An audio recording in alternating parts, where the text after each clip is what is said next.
بسم اللہ الرحمن الرحیم ثم انه قد عبر في القواعد عن ثبوت هذا الخيار للبائع مع زيادة وللمشتري مع النكيسة بقوله تخير المغبون الى آخره۔ گزارش یہ چل رہی تھی کہ اگر بائع مشتری کو مقدار کے بارے میں کوئی خبر دیتا ہے کہ یہ گندم مثلاً 10 من ہے اور معاملہ بھی 10 من پر ہی ہو، بعد میں کشف خلاف ہو جاتا ہے کہ اگر وہ 10 کی بجائے 9 نکل آتی ہے، 10 کی بجائے 11 نکل آتی ہے، تو اس کا حکم کیا تھا؟ شیخنا رحمۃ اللہ علیہ کا موقف یہ تھا کہ معاملہ صحیح ہے، عقد صحیح ہے، صرف اس کمی یا زیادتی کی صورت میں کیونکہ وہ جو خیار ہے وہ تخلف وصف وغیرہ ہوتا ہے وہ یہاں پر آئے گا، باقی معاملے پر کوئی فرق نہیں پڑے گا۔ خوب، علامہ ہلی رحمۃ اللہ علیہ نے کتاب قواعد میں اسی مسئلہ کو موضوع بحث قرار دیا اور وہاں انہوں نے ایک لفظ استعمال کیا، لوگوں کو اس لفظ سے اشتباہ ہوا۔ کیا؟ علامہ نے یہ فرمایا کہ اگر بائع نے مشتری کو خبر دی اور وہ خبر خلاف واقع ثابت ہوئی، بئی معنی کہ اگر وہ ممکن ہے کہ زیادہ نکل آئے اور ممکن ہے کہ وہ کم نکل آئے، علامہ نے فرمایا تخیر المغبون، مغبون کو حق خیار ہوگا، یعنی معاملہ فاسد۔ لوگوں نے یہ سمجھا کہ اس کا مطلب ہے یہاں خیار وصف والی نہیں ہے، یہاں تو خیار غابن ہوگا، کیونکہ دونوں خیارات کے احکام میں بھی فرق ہے، انشاءاللہ خیارات میں تفصیل آئے گی۔ اچھا، پھر انہوں نے کہا ایک تو علامہ نے لفظ مغبون کا استعمال کیا ہے، اس کا مطلب ہے خیار غابن ہوگا، اور دوسری دلیل انہوں نے یہ دی ہے کہ بھئی خیار وصف وہاں ہوتا ہے جہاں اس وصف کو متن عقد میں بطور شرط ذکر کیا گیا ہو، وہاں ہوتا ہے، جہاں متن عقد میں ذکر نہ کیا گیا ہو وہاں خیار وصف ہوتا ہی نہیں ہے، لہذا انہوں نے کہا کہ یہاں خیار غابن ہوگا۔ شیخنا رحمۃ اللہ علیہ نے خود علامہ کی دیگر کتب کے حوالے دیے، محقق ثانی رحمۃ اللہ علیہ کی کتاب کا حوالہ دیا کہ آپ ان عبارات میں غور تو کریں، یہ ان میں صراحت کے ساتھ کہہ رہے ہیں کہ یہاں خیار وصف ہے، خیار غابن جہاں مراد نہیں ہے، خیار وصف ہے۔ نقل عبارت ترجمے میں آ جائے گا، اب دوبارہ اس کو پڑھنے کی ضرورت نہیں ہے، یعنی عبارات واضح الفاظ میں بتا رہی ہیں کہ یہاں وہ خیار وصف کے قائل ہیں کہ جہاں وصف یعنی وہ صفات پوری نہ ہو اس کی بات کرتے ہیں، نہ یہ کہ یہاں سرے سے معاملہ ہی، یا نہ یہ کہ خیار غابن ہو۔ خیار غابن میں آگے جان یہ ہوتا ہے کہ اگر وہ غابن ہوتا کیا ہے، آپ پیچھے پڑھ چکے ہیں غابن کی تعریف میں، چیز 100 روپے کی تھی، اس کو 1000 روپے میں پکڑا دی گئی، یہ چیز 1000 کی تھی، بائع کو علم نہیں تھا، اس نے 100 میں دے دی، تو وہاں کہتے ہیں تخیر المغبون، یا وہ معاملہ ٹوٹل فاسد کرتا ہے یا پھر اسی پر راضی ہو جاتا ہے، بس جو ہو گیا سو ہو گیا۔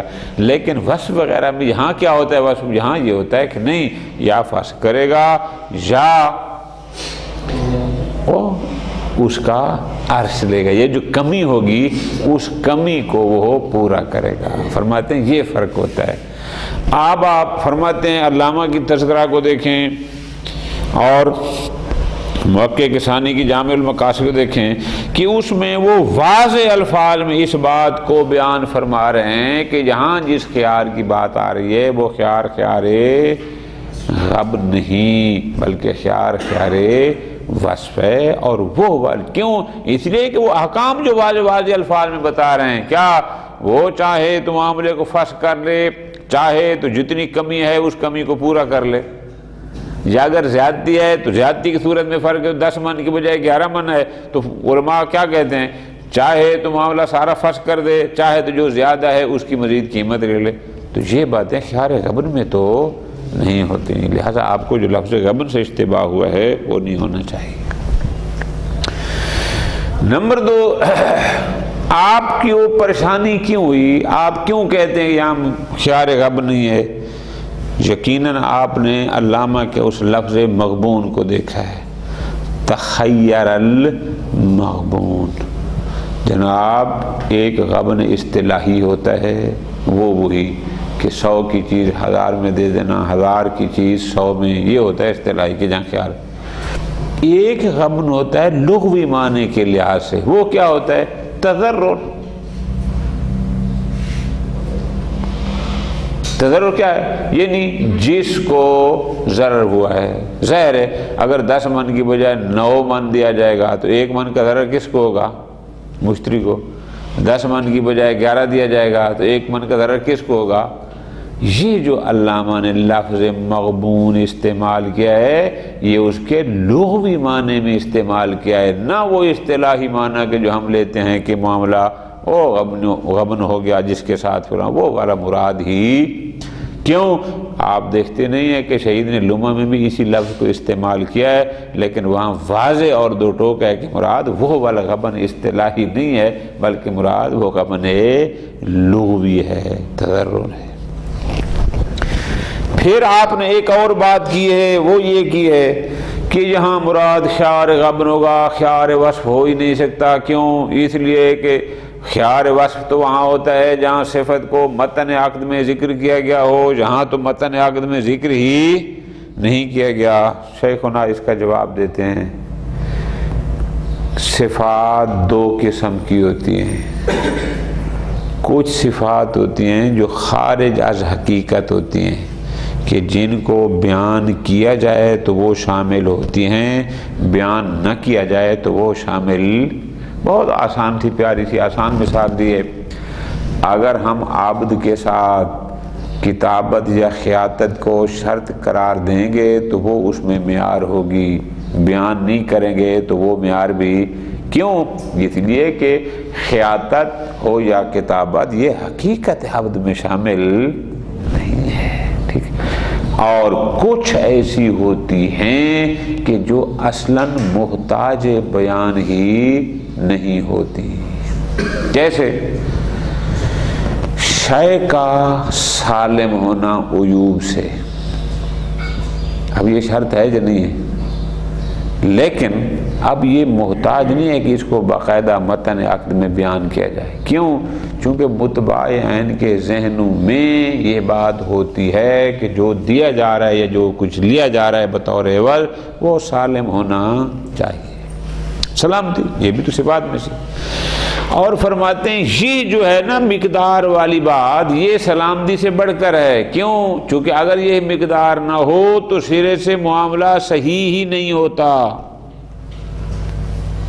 تو جس چیز کے نہ ہونے سے معاملہ صحیح ہی نہ ہوتا ہو وہ بے طریقین اولا متن عقد میں شامل ہے، چاہے لفظاً ذکر نہ بھی ہو، چاہے لفظاً ذکر نہ بھی ہو۔ اس لیے کہ ہم نے بار بار کہا ہے کہ موزون میں اگر وزن کی مقدار کا علم نہ ہو تو معاملہ فاسد ہے۔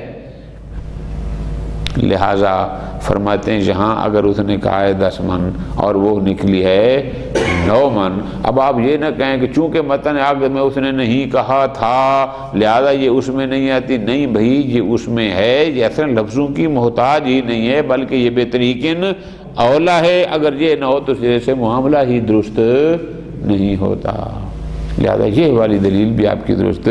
پھر نتیجہ کیا ہوا؟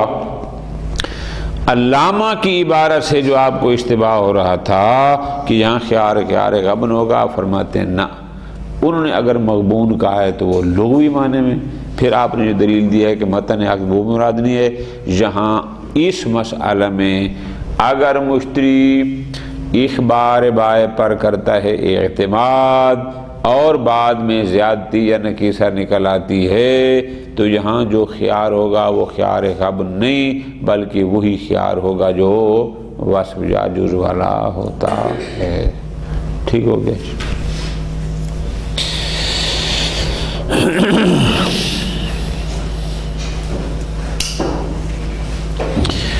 ثم انہ قد عبر فی القواعد، علامہ نے قواعد میں یوں تعبیر فرمایا، کس کو؟ عبر عن ثبوت هذا الخيار للبائع مع زیادہ وللمشتری مان، قواعد میں اسی مسئلہ کو موضوع بحث قرار دیا لیکن تعبیر یوں فرمائی کہ یہ خیار زیادتی کی صورت میں بائع کو، نکیسہ کی صورت میں مشتری کو حاصل ہوگا، لیکن کیسے خیار دیا؟ اس طرح یہ استعمال کی، فرمایا تخیر المغبون، جو بھی مغبون ہوگا اس کو حق کے خیار، بائع کو بھی دے دیا مشتری کو بھی۔ فربما تخیل بعض تبعا لبعض، کیا کہ ان ھذا لیس من خیار فوات الوصف او الجوز، کہ یہ جو خیار علامہ نے بیان کیا ہے یہ خیار وصف اور یا خیار تخلف وصف اور جود نہیں ہے بلکہ یہ خیار غابن ہے، یہ اصلاً وہ والا خیار نہیں ہے۔ کیوں؟ معللاً پھر اس کی ایک علت یہ بیان کی بأن خیار الوصف انما یثبت، خیار وصف تو وہاں ہوتا ہے مع التصریح باشتراط الوصف فی متن العقد، کہ جہاں وصف کو بطور شرط متن عقد میں ذکر کیا گیا ہو وہاں خیار وصف ہوتا ہے، اور جہاں چونکہ اس کو بیان نہیں کیا گیا لہذا اس لیے یہاں خیار غابن ہوگا۔ شیخنا جواب دیتے ہیں، فرماتے ہیں ہمارے کہنے کی ضرورت ہی نہیں ہے، یدفعہ تصریح العلامہ، خود علامہ کی کتاب تذکرہ میں اسی مسئلہ میں وضاحت بتاتی ہے کہ یہاں مراد خیار تخلف وصف ہے، خیار غبن نہیں۔ کیا فرماتے ہیں بأنہ لو ظاہر النقصان راجع المشتری بالناقص، کہ اگر 10 من کی بجائے 9 من نکل آئے تو مشتری ناقص کا رجوع کر سکتا ہے۔ جناب خیار غبن میں تو ایسا نہیں ہوتا، وہاں تو یا معاملہ ٹوٹل فسخ کر دو یا اسی پر راضی ہو جائے۔ ان کا راجع بالناقص کہنا بتاتا ہے کہ جہاں خیار تخلف جوز ہے، جواز ہے۔ وفی باب صرف من القواعد، اسی علامہ رحمۃ اللہ علیہ نے اپنی کتاب قواعد کی بیع و صرف کی بحث میں یوں فرمایا، فرماتے ہیں لو تبین المبیع علی خلاف ما اخبر البائع تخیر المشتری، کس میں؟ بین الفسخ والامضاء بحصۃ معینۃ من الثمن۔ جناب یہ جو حصہ لینے کی بات آ رہی ہے یہ تو خیار وصف وغیرہ میں ہوتا ہے، خیار غبن میں تو حصہ وہاں تو یا اسی پر راضی یا بالکل ہی معاملہ فاسق۔ اسی طرح فرماتے ہیں ایک اور جواب تصریح جامع المقاصد فی المسألۃ الاخیرہ، کیا؟ بابتنائها علی المسألۃ، وہ کہتے ہیں کہ یہی مسئلہ کیوں اخبار بائع پر اعتبار والا، فرماتے ہیں اس کا حکم بھی اس مسئلہ کے حکم جیسا ہے۔ کون سا مسئلہ؟ فرماتے ہیں وہ جو مشہور ہے کہ لو باع متساوی الاجراء علی انہ مقدار معین، کہ ایک چیز بیچی گئی جس کے اجراء میں کوئی قلت کثرت نہیں ہوتی، مساوی الاجراء مثل گندم کے، مثل چاول کے، اس قسم کی جو ہوتی ہیں، اور وہ نکل آئی فبان اقل، اور وہ نکل آئی کم، تو جو حکم اس کا ہے اس کا حکم بھی یہی ہے۔ فرماتے ہیں وَمِنَ الْمَعْلُومِ، اور یہ بات طے ہے کہ اس میں حکم کیا ہے کہ ان الخیار فی تلک المسألۃ او لو باع و متساوی الاجراء، اس مسئلہ میں بھی جو خیار دیا جا رہا ہے وہ خیار اما لفوات الوصف و اما لفوات الجوز، وہ آگے بات آئے گی کہ بعض کہتے ہیں فوات وصف ہے، بعض کہتے ہیں خیار یعنی فوات وصف ہے، یہ جز ہے، یہ اور بات ہے، لیکن خیار غبن کی بات کوئی بھی نہیں کرتا۔ تو اس کا مطلب یہاں بھی یا وصف ہے یا جز والی بات ہے، غبن بہرحال نہیں ہے۔ اچھا، باقی رہا مسئلہ کہ جناب علامہ نے خود یہ اصطلاح استعمال کی، کون سی؟ تخیر المغبون۔ جواب میں کہتے ہیں اما التعبیر بالمغبون فیشمل البائع علی تقدیر الزیادہ والمشتری علی تقدیر نکیسہ۔ اب یہاں میری گزارش یاد رکھنا کہ علامہ نے یہاں غبن اصطلاحی مراد نہیں لیا، یہاں غبن لغوی۔ غبن لغوی کیا ہوتا ہے؟ یعنی التضرر، کہ اگر بائع کو ضرر ہے تو اس کو خیار ہوگا، مشتری کو ضرر ہے تو اس کو خیار ہوگا۔ نظیر و تعبیر شہید فی اللمع، او جیسے شہید اول رحمت اللہ علیہ نے لمع میں یہی تعبیر استعمال کی، کون سی؟ ان البائع والمشتری فی بیع العین الغائبۃ برؤیت السابقہ ما تبین خلاف، فرماتے ہیں تخیر المغبون منہما۔ کتاب المتاجر، ایک جانور کو بائع نے 1 سال پہلے دیکھا تھا، اسی بنیاد پر اس نے 10,000 میں بیچ دیا۔ اب سال بعد جب وہ حوالے کرنے کا موقع آیا، وہ دیکھتا ہے وہ جانور تو اب 40,000 کا ہو گیا ہے، جب بہت موٹا ہو گیا ہے، تو یہاں ضرر کس کو ہوگا؟ بائع کو۔ اور مشتری نے اگر دیکھا تھا سال پہلے بہت موٹا تازہ تھا، سال بعد جب پکڑنے گیا تو وہ ہڈیوں کا ڈھانچہ بنا ہوا تھا، وہ 3,000 میں کوئی نہیں لیتا، تو ضرر کس کو ہوگا؟ شاباش۔ لیکن شہید اول نے کیا اصطلاح استعمال کی؟ تخیر المغبون منہما۔ اب وہاں غبن اصطلاحی مراد نہیں ہے کہ 1000 کی چیز نہیں، جب دیکھا گیا تھا اس وقت تو واقعی 1000 کی تھی اور اسی رویت کی بنیاد پر معاملہ ہوا تھا، وہاں بھی غبن سے مراد غبن لغوی ہے۔ پس جہاں علامہ کی تحریر میں بھی مراد وہ غبن اصطلاحی نہیں بلکہ لغوی، یعنی بمعنی تضرر۔ وَأَمَّا مَا ذَكَرَهُ، اور اس کے بعد رُبَّمَا تَخَيَّلَ بَعْضٌ، اس نے علت بیان کی تھی نا کہ یہاں خیار غبن کیوں ہوگا، اس لیے اس نے کہا تھا کہ خیار وصف وہاں ہوتا ہے جہاں وصف کو بطور شرط متن عقد میں ذکر کیا جائے، وَإِلَّا نہیں ہوتا۔ جواب فرماتے ہیں وَأَمَّا مَا ذَكَرَهُ مِنَ الْخِيَارَ إِنَّمَا يَثْبُتُ فِي تَخَلُّفِ الْوَصْفِ إِذَا اشْتُرِطَ فِي مَتْنِ الْعَقْدِ، یہ جو علت بیان کی ہے ففیہ، اس میں بھی اشکال ہے کہ نہ یہ قاعدہ کلیہ بھی نہیں ہے کہ فقط وہیں خیار تخلف وصف ہوگا جہاں وصف کو بطور شرط ذکر کیا گیا ہوگا متن ہے۔ فرماتے ہیں نہ، کیوں؟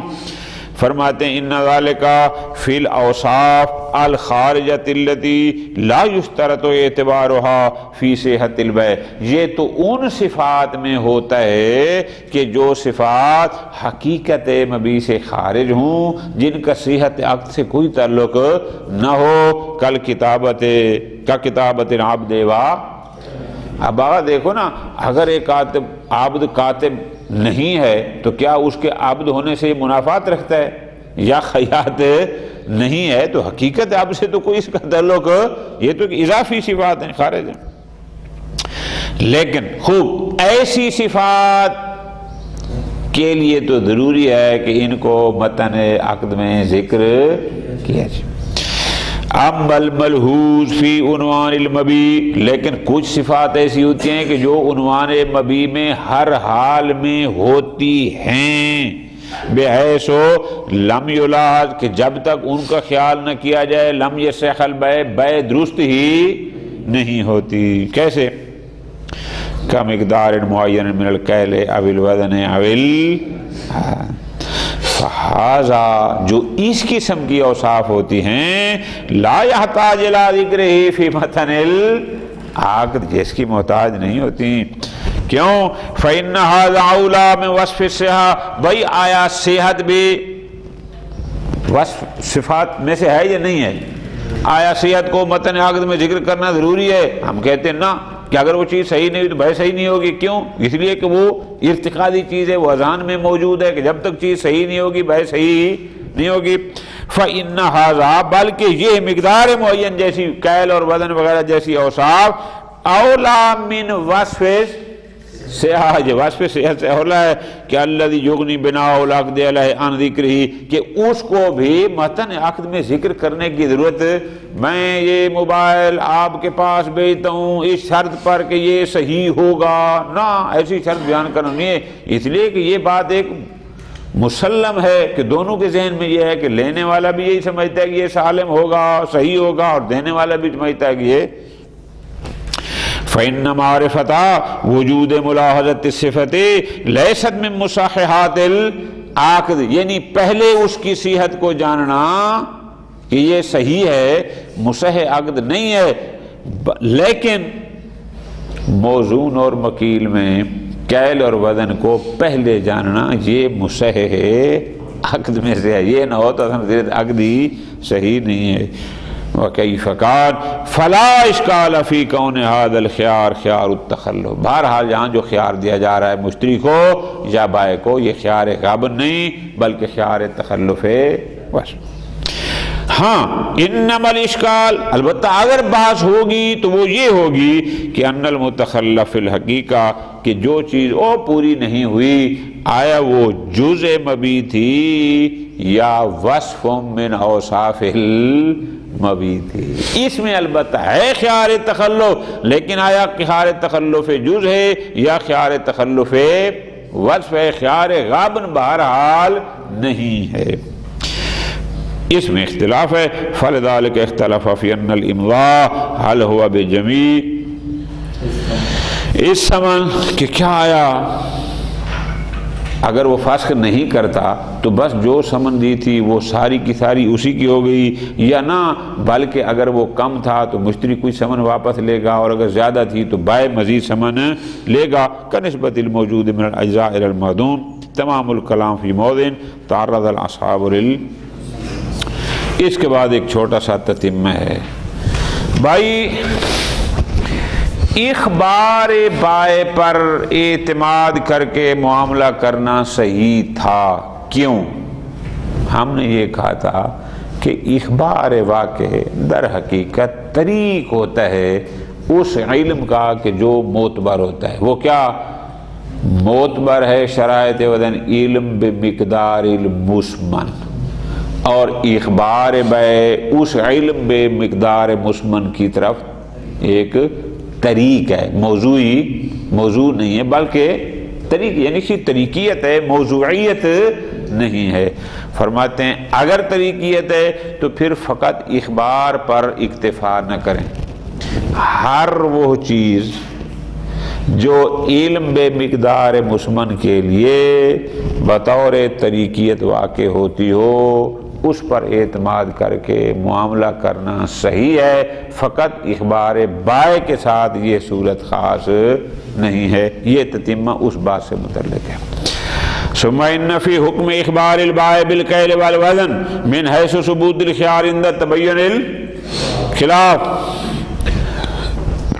کل ما یکون طریقا عرفیا، پھر بات فقط اخبار بائع کی نہیں، ہر وہ چیز جو طریق عرفی ہو الی مقدار المبیع و اوقع العقد بناء علیہ کما اذا جعلنا الکیل فی المعدود والموزون طریقا الی عدہ او وزن، یہی حکم ہر اس شے میں ہوگا جو بھی علم بے مقدار مسمن کے لیے طریق واقع ہو سکتا ہو۔ صلی اللہ علیہ محمد و آل محمد۔